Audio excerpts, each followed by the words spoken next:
कि जज साहब ਦੇ 2 ਸੇਬ ਕਿੰਨੇ ਖਾਦੇ ਤੇ ਹੈਂਡ ਵਾਸ਼ ਕੌਣ ਲੈ ਗਿਆ। ਐਡੀਸ਼ਨਲ ਸੈਸ਼ਨ ਜਜ ਦੇ ਚੈਂਬਰ ਵਿੱਚੋਂ 2 ਸੇਬ ਤੇ ਇੱਕ ਹੈਂਡ ਵਾਸ਼ ਚੋਰੀ ਦਾ ਮੁਕੱਦਮਾ ਦਰਜ। ਮੁਕੱਦਮਾ ਰੇਡਰ ਹਬੀਬੁਰ ਰਹਿਮਾਨ ਦੀ ਦਰਖਾਸਤ ਤੇ ਥਾਣਾ ਇਸਲਾਮਪੁਰਾ ਵਿੱਚ ਦਰਜ ਕਰ ਲਿਆ ਗਿਆ। FIR ਦੇ ਮੁਤਾबिक ਜੱਜ ਨੂਰ ਮੁਹੰਮਦ ਬਿਸਮਲ ਦੇ ਚੈਂਬਰ ਤੋਂ ਸੇਬ ਤੇ ਹੈਂਡ ਵਾਸ਼ ਚੋਰੀ ਹੋਏ।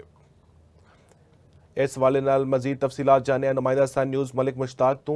जी मलिक मुश्ताक की अपडेट है? जी बिल्कुल, इस वेले मैं मौजूद हाँ थाना इस्लामपुरा के अंदर। तो तुहानूं पता चला कि गुज़िश्ता एक दिन पहले थाना इस्लामपुरा दे विच एक मुनफरिद नवीयत का नवे तरह का मुकदमा दर्ज होया है। तो मुकदमा चोरी की दफात के तहत दर्ज होया है। चूँकि हबीबुर रहमान रीडर जिहड़ा कि नूर मुहम्मद बिस्मिल एडिशनल सैशन जज का रीडर है, ਉਹਦੇ ਵੱਲੋਂ ਇੱਕ ਇਸਤਗਾਸਾ ਇੱਕ ਦਰਖਾਸਤ ਜਿਹੜੀ ਥਾਣੇ ਨੂੰ ਮਸੂਲ ਹੋਈ ਕਿ ਜੱਜ ਸਾਹਿਬ ਦੇ ਚੈਂਬਰ ਚੋਂ ਜੱਜ ਸਾਹਿਬ ਦੇ 2 ਸੇਬ ਤੇ ਇੱਕ ਹੈਂਡ ਵਾਸ਼ ਚੋਰੀ ਹੋ ਗਿਆ।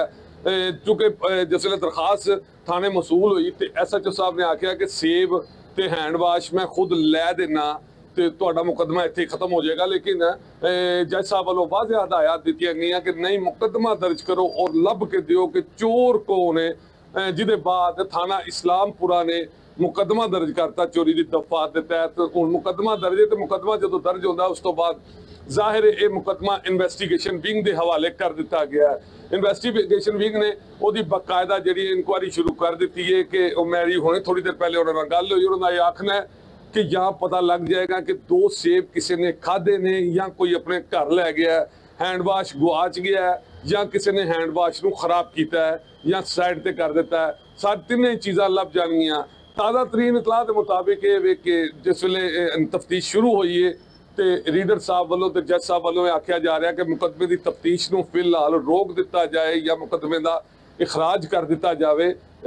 अजे तक चूँकि तफ्तीश जी है शुरू हुई ही सी कि जज साहब वालों आख्या गया कि मुकदमे की तफ्तीश को रोक दिता जाए, क्योंकि ये मुकदमा हुण दर्ज हो चुका है। तो जाहिर मुकदमा दर्ज होने तो बाद बाकायदा ਉਹਦੀ इंक्वायरी होनी है, इन्वेस्टिगेशन अफसरान ने इंक्वायरी करनी है, IO ने दसना है कि चोरी की किन्ने में। लेकिन ताज़ा तरीन इतलाह के मुताबिक अजे तक चूँकि मुदई ने मुदईयां वालों आख्या गया जज साहब वालों कि मुकदमे की तफ्तीश को फिलहाल रोक दो। जी।